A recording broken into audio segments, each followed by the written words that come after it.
How's it going, guys? The rack is in the car now, and I couldn't finish it because the hardware that came with the vegan tie rods was wrong. Needed casting nuts. So I actually went to a wrecking yard, took these off an MR2, factory Toyota ones, which fit, but I didn't finish the video, shooting the video, because I needed these nuts, and my phone has an issue. As you could probably guess, I lost everything on this phone.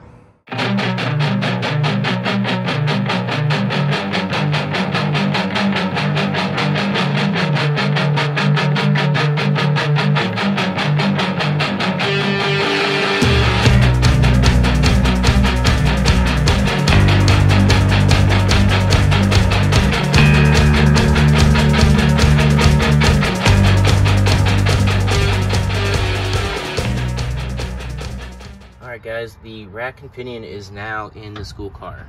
I actually had filmed this and started editing video and didn't finish it, and my phone got destroyed, so I lost so badly that I can't even recover any information off of it. So we're starting over. I was gonna take this out, but I'm gonna be honest with you guys.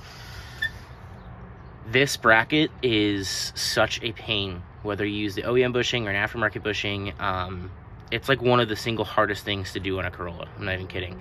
Just because you're having to compress that bushing all the way around and fit it in a funky spot, and then have one bolt coming from underneath, which you have this tab to do, but then getting this back one in is from the top is so hard. So I'm not going to take it out. I'm just going to discuss the process of how you do it. We're going with aftermarket bushings. They're made by Excessive Manufacturing. Really good guys.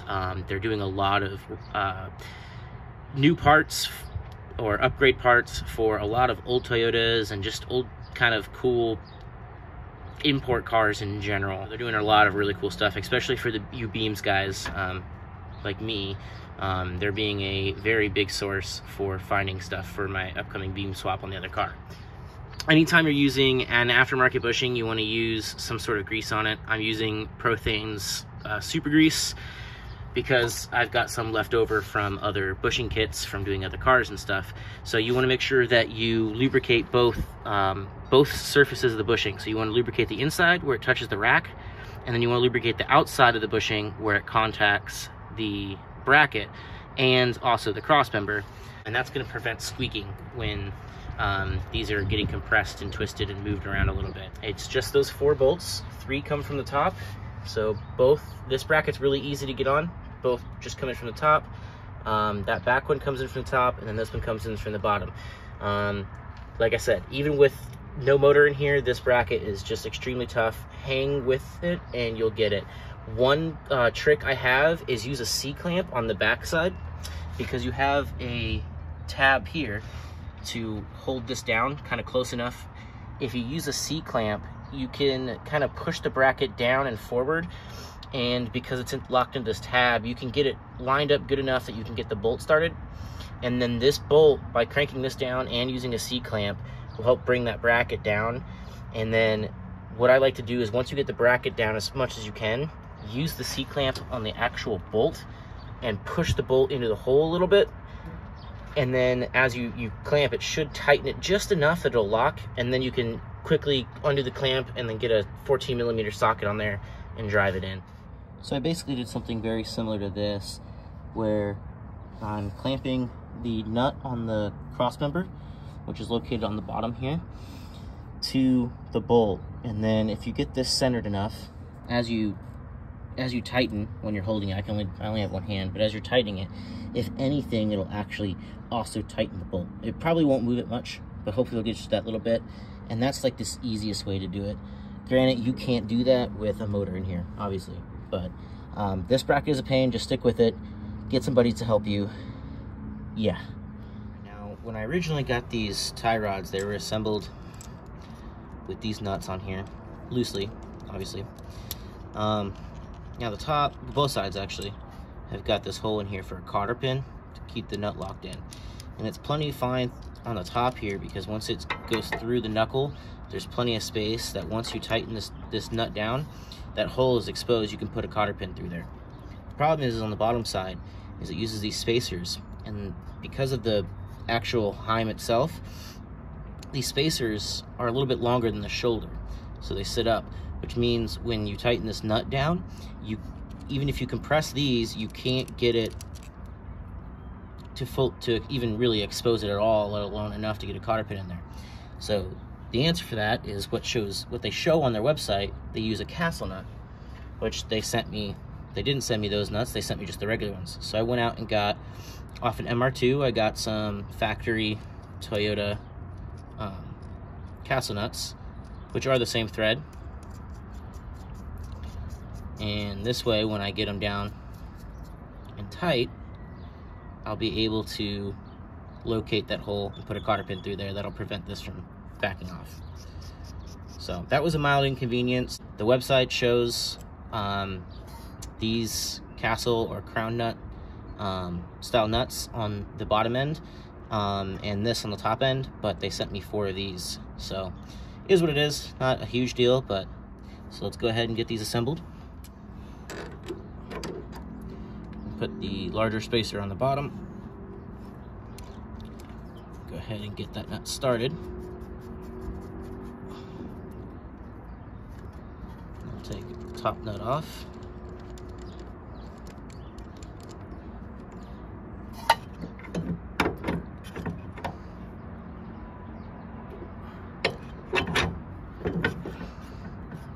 Put that tight right through there.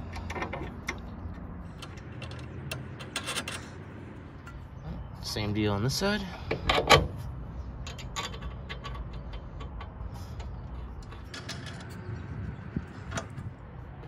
Now before I tighten down the tie rods, I'm looking at the hubs from the front. Like obviously there's a headlight and the front rotor, so it's slightly toe out. And this side, it's a little bit more toe out, so center it up a little bit better using the column.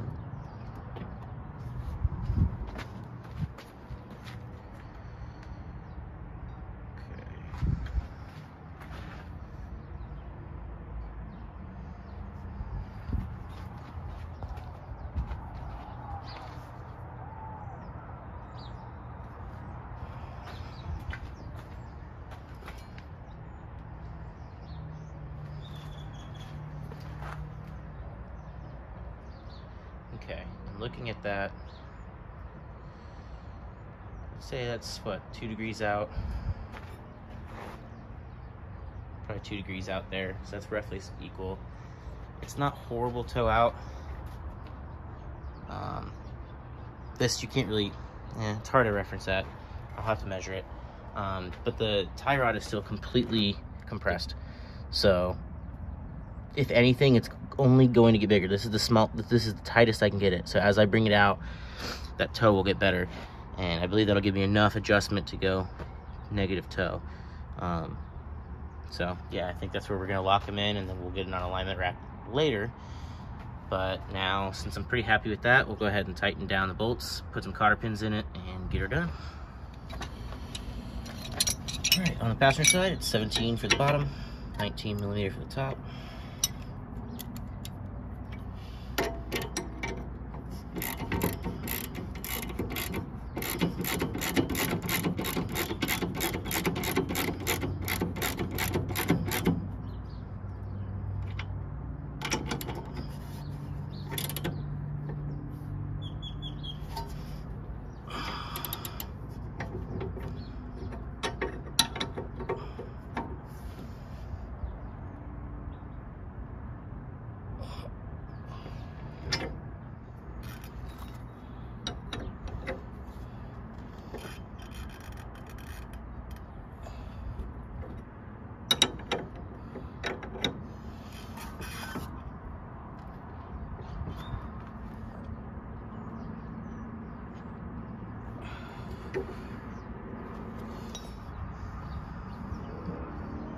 So we can fit a cotter pin in that one, and we can put a cotter pin in that one.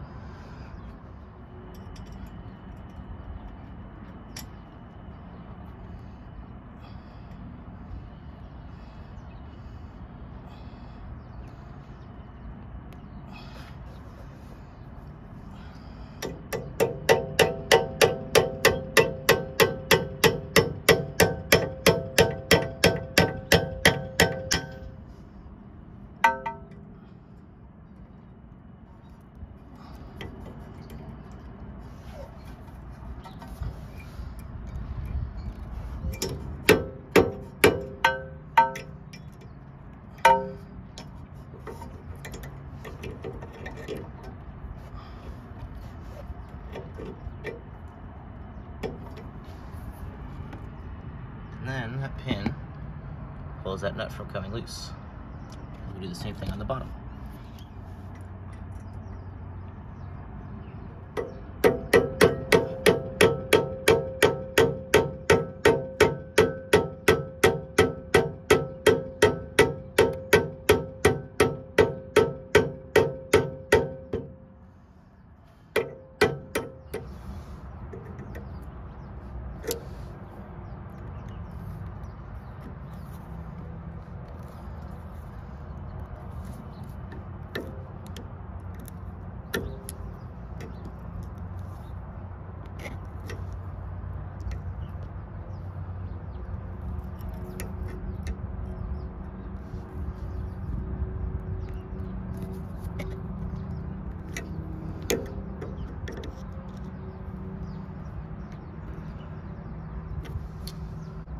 That's not going to cut the boot.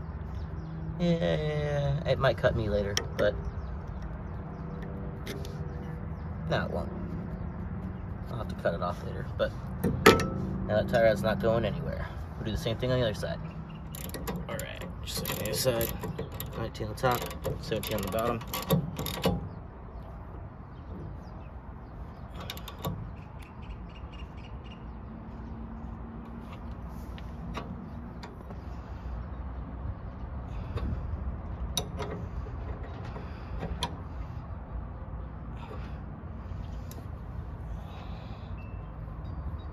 Perfect.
I also took the bazooka tube out, put it in a rust bath, and then prepped it and painted it as well with the firewall. I put a jelly on there to get rid of the rust, and then cleaned it and prepped it and painted it. But I lost that video too, so this is just a bonus at the end of a video now.